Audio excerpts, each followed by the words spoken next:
Coucou mes petits moches, on se retrouve aujourd'hui pour une vidéo qui pour moi est un peu particulière, un petit peu sérieuse. Alors j'espère que ça vous plaira quand même et que vous apprendrez peut-être des choses, ou en tout cas que vous en retiendrez peut-être des choses. C'est un petit peu l'objectif de tout ça, c'est de s'enrichir tous ensemble, donc voilà, j'espère que ça va vous plaire, c'est un petit peu stressant. Je viens aujourd'hui en fait pour vous parler grossophobie, vous dire un petit peu ce que c'est que la grossophobie, vous dire à quel moment on peut en être victime, dans quel milieu, pourquoi, et les résultats que ça peut provoquer, les conséquences, des exemples. Et forcément mon expérience de tout ça, parce que oui, je suis victime, même encore aujourd'hui, de grossophobie, clairement, donc c'est intéressant je trouve d'en parler, de pouvoir échanger sur le sujet.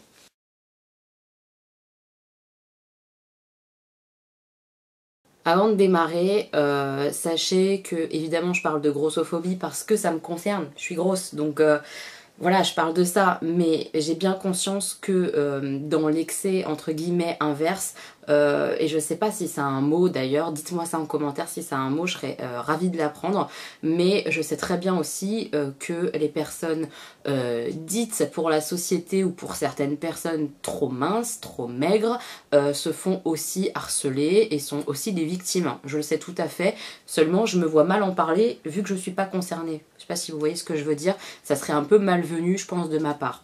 Bref, on est parti parce que c'est l'intro la plus longue du monde, vous allez me détester avec cette vidéo à rallonge. Alors, qu'est-ce que la grossophobie? La grossophobie, c'est discriminer et stigmatiser une personne en rapport à son poids parce qu'elle est dite grosse. Alors pour moi, grosse, c'est pas une insulte, hein, donc je vais le dire régulièrement dans la vidéo. Ne vous offusquez pas, personne en surpoids, personne grosse, pour moi c'est la même chose, c'est pas un gros mot grosse. On l'a attribué à un gros mot parce que justement certaines personnes nous stigmatisent et nous discriminent en nous disant qu'on est gros. Mais en soi, être gros n'est pas un problème, c'est la façon de le dire et l'intention qu'on y met derrière. Je sais pas si vous voyez ce que je veux dire. Faut savoir que quand on écoute certaines personnes, évidemment pas tout le monde, mais le fait d'être gros, ça a des connotations pour la société, je veux dire en fait. Sociétalement, le gros, par exemple, est une personne feignante. Pour beaucoup dans l'esprit des gens, le gros est forcément feignant. Voilà, il est gros parce qu'il est feignant presque. Vous voyez ce que je veux dire? Ou comme il est gros, de toute façon, il peut pas faire parce qu'il est trop gros, il est feignant. En fait, on a des choses comme ça qui sont ancrées dans certains cerveaux, pas tous, heureusement, mon Dieu, merci.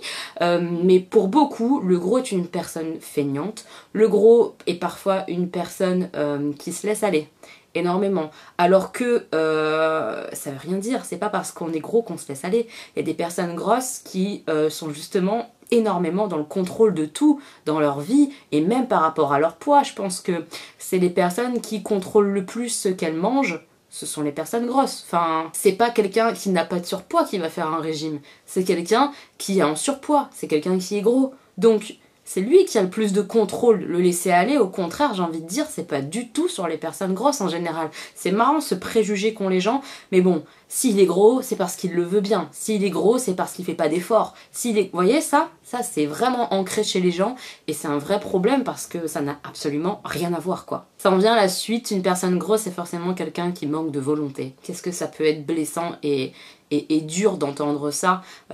Si tu veux maigrir, t'as qu'à moins manger. Parce que oui, le gros est forcément une personne qui mange beaucoup et qui bouffe mal. Alors que honnêtement, en termes de nutrition, je pense qu'une personne grosse est plus douée qu'une personne qui n'a jamais eu de problème de poids. Et c'est plutôt logique puisque c'est toujours, là encore, les personnes grosses qui tentent de perdre du poids et qui du coup s'informent sur la façon de mieux manger, etc., etc. Je vais pas revenir sur le pourquoi on est gros, etc., etc. C'est pas le propos de la vidéo, mais c'est pas toujours parce qu'on mange trop et pas toujours parce qu'on mange mal qu'on devient gros et on n'est pas du tout égaux. Par exemple, moi je mange un gâteau au chocolat et un pote, je vais te citer Manu, mange un gâteau au chocolat, je pense que ça n'a pas du tout le même effet sur nos corps respectifs parce que lui n'a pas du tout de problème de poids et n'en a jamais eu et moi j'ai des problèmes de poids depuis toujours, mes cellules ont une mémoire. Et quand j'assimile quelque chose de sucré, peu importe opération, pas opération, c'est juste un exemple pour vous expliquer la maladie obésité.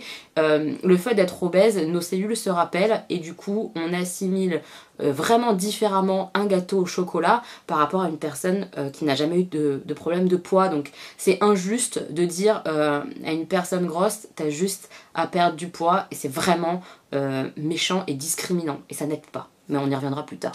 Donc ça, c'est tout ce qui est un petit peu préjugé sur les personnes grosses. Et forcément, ce style de préjugé ressort par des insultes, par des méchancetés, par des phrases blessantes et discriminantes au quotidien. Ça peut être par des proches, les parents, les frères, les sœurs, la famille, les amis qui ne se rendent même pas compte de ce qu'ils peuvent dire, et même parfois en rigolant. Alors... il y a des blagues où on les prend très bien, on peut se moquer de moi et je vais rigoler. Et il y a des moments où on n'est pas apte à entendre ce genre de blagues et où ces blagues ont une répercussion sur nous, quoi. Et c'est pas contrôlable ce genre de choses, donc je trouve qu'il faut faire vraiment attention. Même avec l'humour, il faut faire attention à ce qu'on peut dire. Et on retrouve tous ces préjugés du t'es une feignante, tu bouffes mal de toute façon, t'as pas de volonté, c'est de ta faute si t'en es là, t'es gros, t'es machin, t'es ceci. Tous ces mots pour blesser, on les retrouve de façon globale au quotidien avec nos proches, avec des inconnus qui se permettent de nous juger. C'est dingue en fait comme la grossophobie, elle est dans notre quotidien, par petites touches par-ci par-là, et ça mène à quelque chose d'énorme au final, et qui pèse encore plus bien souvent que notre poids, quoi. C'est très difficile parfois à porter sur les épaules, toute cette grossophobie qu'on nous met dans notre face en fait. Alors quand on élargit un petit peu au-delà de nos proches, notre famille, etc., toutes les personnes qu'on a en contact, il y a aussi dès le plus jeune âge à l'école où on est victime évidemment de grossophobie. Parfois ça peut aller jusqu'à du harcèlement scolaire. Je vais pas trop m'étendre dessus parce que moi j'ai pas été victime de ça. Oui, j'ai eu des remarques, oui j'ai été moquée, mais ça n'a pas été au point de m'affecter énormément.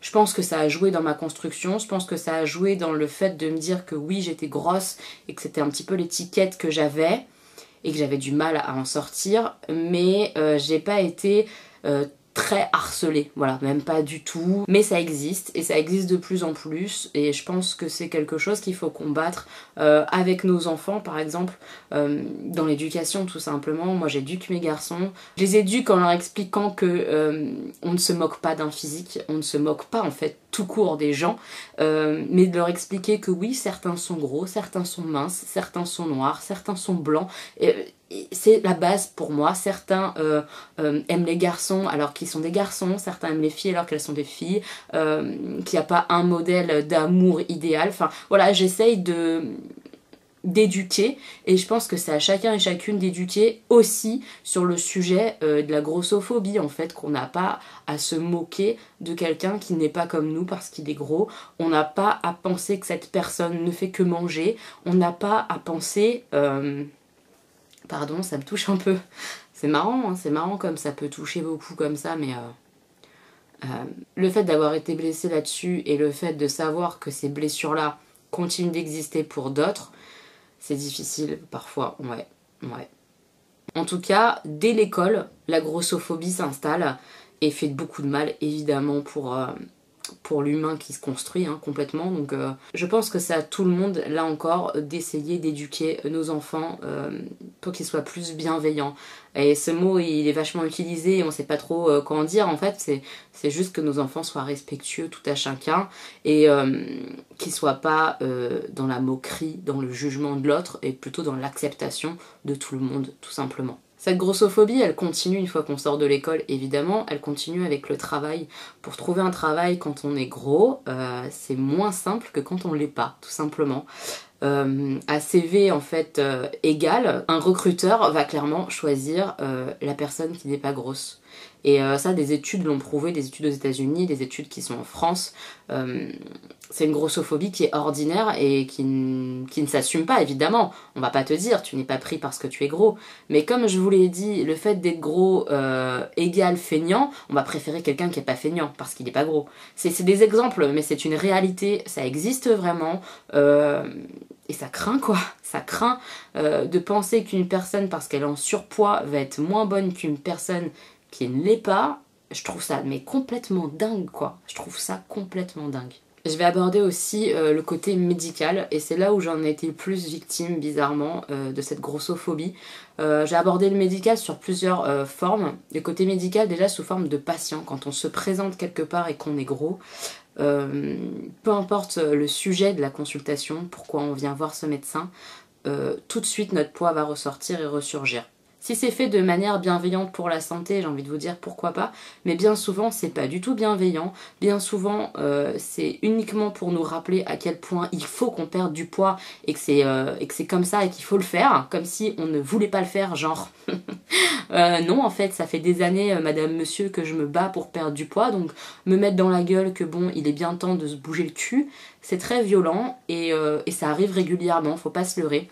Alors je vais le préciser maintenant pour tout le domaine médical, je sais très bien et heureusement j'en ai rencontré qu'il y a des professionnels de santé qui ne sont pas grossophobes et qui ne passent pas leur temps à nous rabaisser.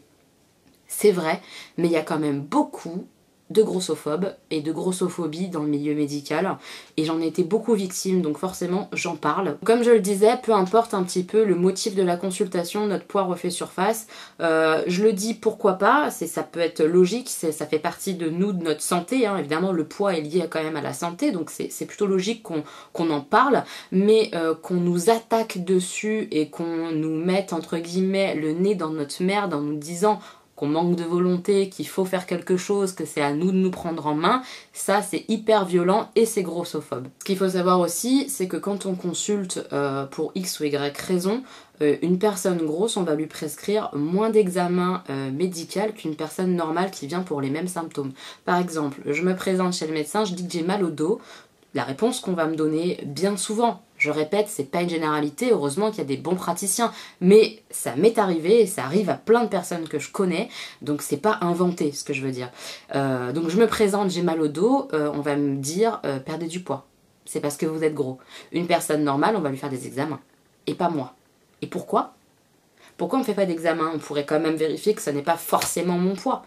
Bien sûr que parfois c'est le poids, bien sûr qu'en étant en surpoids, on a plus de probabilité d'avoir mal au dos, etc. Mais il y a peut-être aussi d'autres raisons. Et ces autres raisons, bien souvent, on ne les cherche pas parce qu'on met en avant notre poids, notre grosseur. Et ça, c'est pas normal, c'est pas normal. Pour vous donner mon exemple, mon expérience, quand on a voulu un enfant avec Chéri, au bout de 12 mois, au bout d'un an, toujours pas enceinte, c'était compliqué, donc on a consulté, on a été voir un gynécologue, et évidemment la première chose qu'il m'a dit c'est Madame, de toute façon si vous voulez tomber enceinte, il faut perdre du poids. Et ça, honnêtement, pour toutes les personnes qui sont en surpoids et qui veulent un enfant, c'est la première chose qu'on leur dit.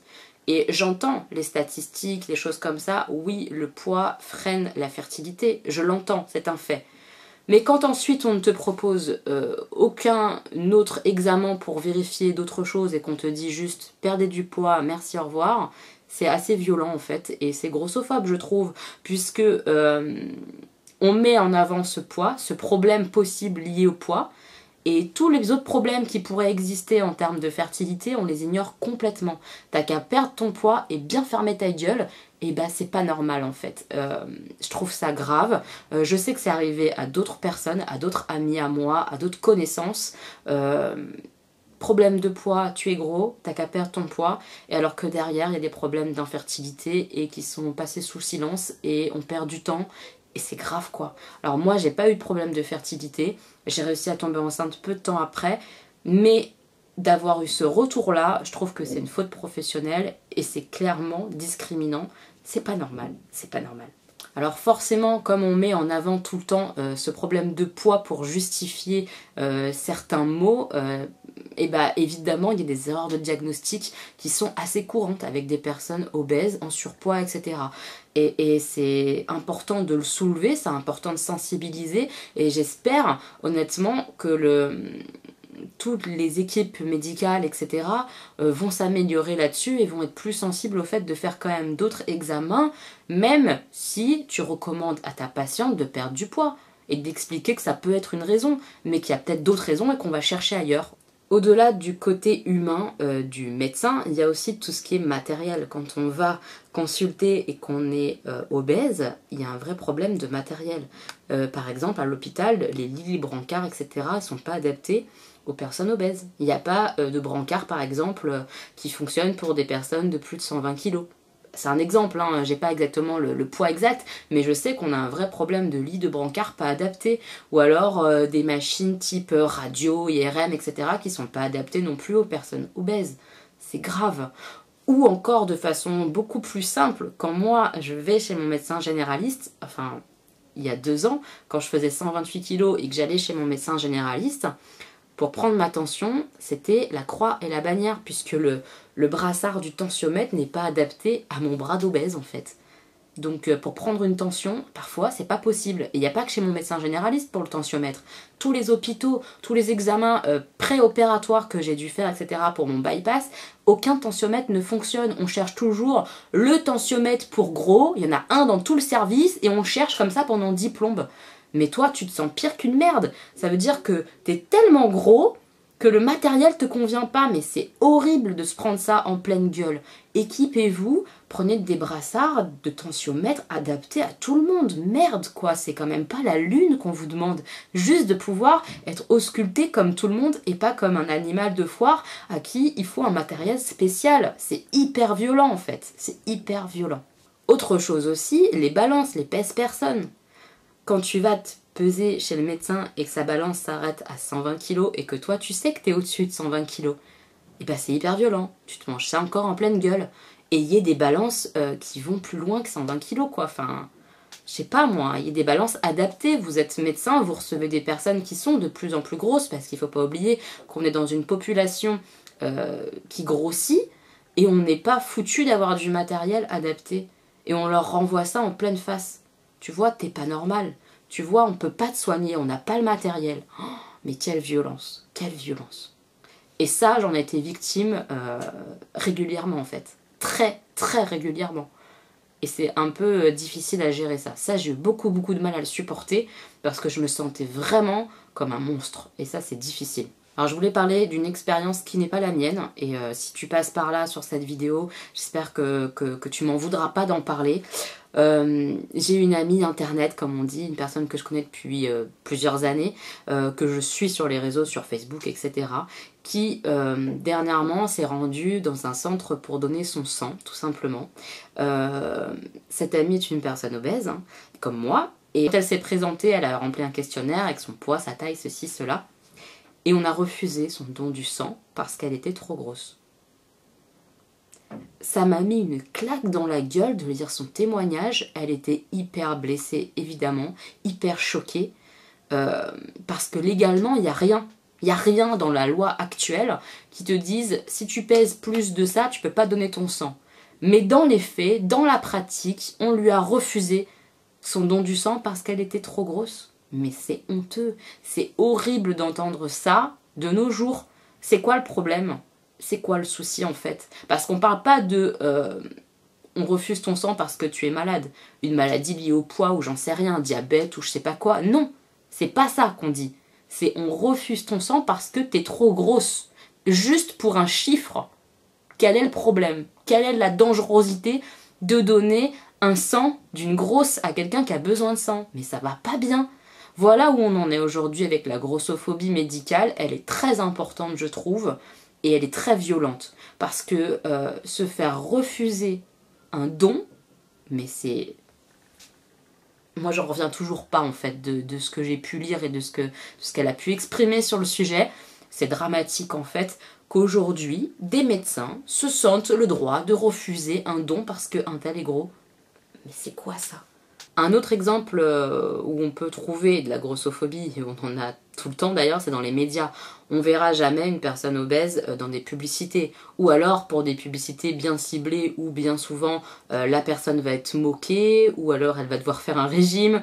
Voilà, ce genre de choses. Mais une personne, j'en sais rien, une pub pour un yaourt, on verra jamais une personne obèse présenter ce yaourt. Parce que l'obèse a une mauvaise image dans la société. Voilà. Super. Pareil dans tout ce qui est film, etc. On ne verra pas une personne obèse avoir un autre personnage que celui de l'obèse. Je ne sais pas comment expliquer ça, mais une personne grosse, elle a tout le temps le même type de personnage. La petite nana joyeuse, mal dans sa peau parce qu'elle est grosse, mais on verra pas, par exemple, dans un film où c'est un Don Juan, une personne obèse. Bah non, ça le fait pas. Le gros, il est pas séducteur. Il séduit personne.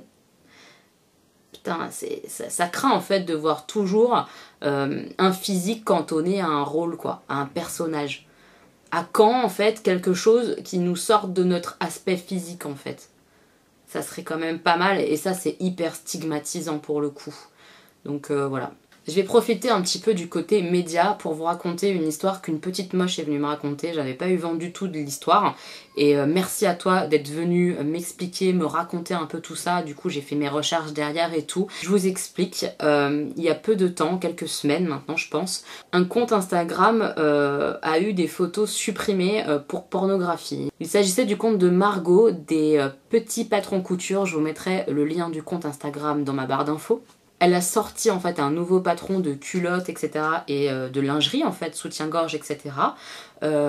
Et dans sa campagne, elle a mis tout type de modèles. Elle a mis des modèles dites IMC normales, j'ai envie de vous dire en fait, et elle a mis un modèle rond, grande taille, vraie ronde, qui ne porte pas de soutien-gorge parce qu'il n'y a pas dans sa collection de vêtements de soutien-gorge adaptés à son bonnet.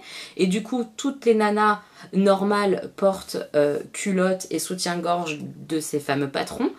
Et la modèle grande taille porte la culotte et se cache les seins comme ça. Il n'y a rien, je vous mettrai d'ailleurs la photo juste là, il n'y a absolument rien de choquant, il n'y a absolument rien de pornographique là-dedans.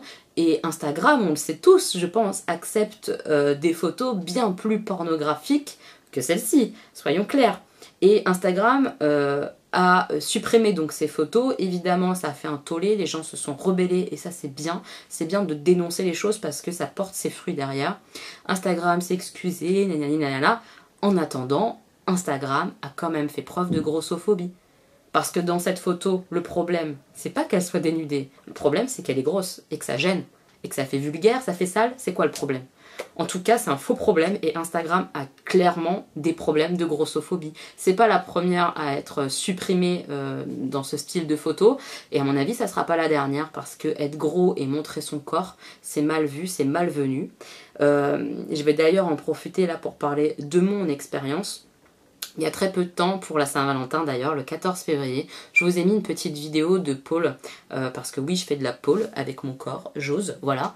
Et je vous ai mis une vidéo de pole parce qu'on avait fait une mini chorégraphie, voilà, une petite séquence et tout, et je vous l'ai mis avec un message de bienveillance, parce que c'est pas un plaisir de vous montrer mon corps en train de faire les choses, mais c'est un plaisir, une fierté de faire les choses malgré mon corps, malgré ce que je pense de moi à moi-même. Ça n'a rien à voir avec les autres. Et si je le montre aux autres, c'est aussi parfois pour porter un message, pour vous dire punaise les filles, osez. Ça fait du bien. Parce que sur l'instant, moi quand j'ai fait ce cours de pole, quand j'ai fait cette petite chorégraphie, ben je me suis sentie bien. Alors évidemment, quand je me regarde, je me trouve pas belle, je vois plein de défauts, je vois plein de choses, je vois ma peau qui pend, je vois ceci, je vois cela, mais ça c'est mon rapport de moi à moi. Et sachez en fait que quand j'ai posté cette vidéo, j'ai eu énormément de retours positifs qui me disaient que c'est génial, que je porte un super message et tout, et ça merci beaucoup parce que vous m'encouragez à fond et ce soutien-là il m'est précieux.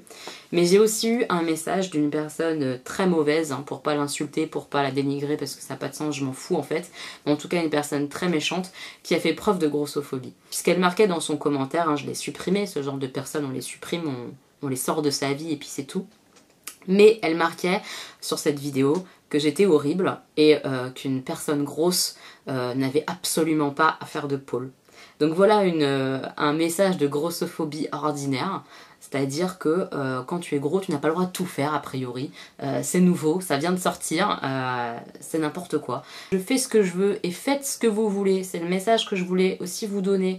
Bien sûr qu'on est peiné par ce genre de personnes qui nous jugent, qui nous mettent dans des cases, le gros a le droit de faire ci, le gros a pas le droit de faire ça, mais honnêtement, c'est à nous aussi de nous sortir de ces cases-là. C'est difficile, franchement c'est difficile, c'est violent de se manger ça, mais putain on se sent bien quand on sort des cases. Moi je suis heureuse d'aller à la pole, je me régale, c'est difficile, c'est dur pour mon corps, je souffre, je galère, j'arrive pas du tout à passer toutes les figures que j'apprends, etc. Mais je me régale parce que c'est un challenge, parce que je le fais et parce que j'aime ça. Voilà, faites ce que vous aimez. Vous avez envie d'aller à la piscine, allez à la piscine. Si quelqu'un vous regarde de travers, dites-lui.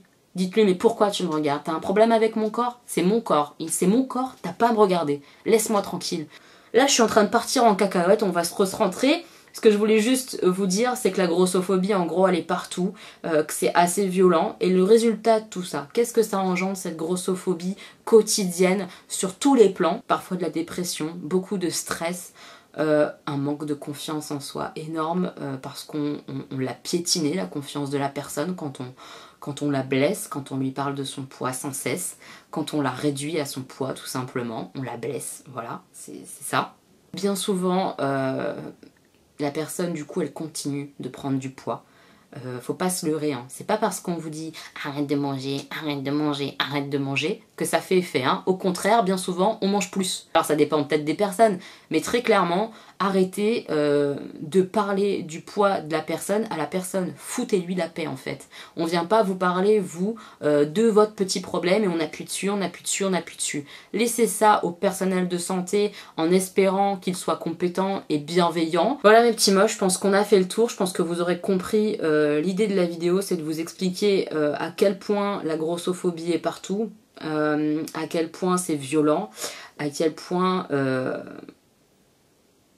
on peut peut-être aussi essayer de garder notre avis, nos recommandations, nos conseils pour nous aussi, parce que d'entendre dire il faut que tu perdes du poids, ça n'aide personne, je trouve. Et à quel point aussi il faut se battre, il faut pas lâcher, si vous avez envie de faire quelque chose, faites-le. À quel point il faut se rebeller quand on voit des publications supprimées pour pornographie alors que c'est pas pornographique, c'est juste une personne grosse, voilà. Une petite moche m'a demandé aussi si on pouvait peut-être voir pour faire une vidéo où je parle de vos témoignages. Donc si vous avez envie de cette vidéo-là, eh bien vous avez mon mail de la chaîne YouTube, hein, donc mon mail exprès pour la chaîne. Si vous avez envie qu'on fasse comme ça une vidéo où vous me donnez vos témoignages, anonyme hein, évidemment, si vous n'avez pas envie que je vous donne votre prénom ou ce genre de choses, évidemment je ne le donne pas, donc vous me dites tout ça dans le mail que vous m'envoyez, mais si vous avez envie de témoigner de la grossophobie que vous avez vécue, ça serait chouette je pense de faire une vidéo comme ça où je lis vos témoignages, où je parle de vos témoignages et où je m'exprime un petit peu sur le sujet.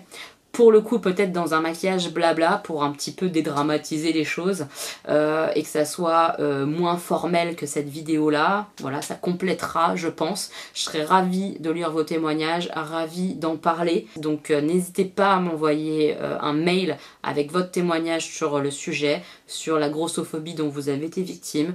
Voilà. Je pense que ça peut être intéressant d'en parler et de faire connaître tout ça au monde YouTube, au monde des petits moches. J'espère que cette vidéo vous aura plu. Moi, c'était difficile à tourner. J'espère qu'elle vous plaira, qu'elle sera pas trop brouillon. J'ai essayé de m'organiser, mais c'est compliqué, ça part dans tous les sens dans ma tête. Donc voilà, j'espère que ça vous aura plu. N'hésitez pas à me laisser un commentaire, vraiment, au contraire, j'espère que vous allez me laisser des commentaires, qu'on puisse échanger là-dessus. Évidemment, si vous n'êtes pas victime de grossophobie, c'est pas un problème, c'est cool. Donnez-moi votre avis quand même, c'est intéressant d'avoir les avis de tout le monde, qu'on soit gros, pas gros, maigre, pas maigre, tout le monde, voilà. Laissez-moi votre opinion, n'hésitez pas à me dire s'il manque des choses dans cette vidéo, parce que j'ai peut-être pas parlé de tout, donc n'hésitez pas, j'ai hâte de vous lire, d'avoir votre ressenti sur cette vidéo qui m'angoisse un peu, j'avoue, j'ai peur de vos retours, j'espère que j'ai blessé personne, surtout ne vous sentez pas blessé. Voilà, c'est difficile de faire ce type de vidéo, on a toujours peur de faire du mal à quelqu'un, c'est pas l'objectif en tout cas, sachez-le. Si la vidéo vous a plu mes petits moches, n'hésitez pas à mettre un petit pouce en l'air, si vous êtes nouveau sur la chaîne, n'hésitez pas à vous abonner, ça fera très plaisir, et moi je vous dis à bientôt pour une nouvelle vidéo, je vous fais plein de bisous, bisous.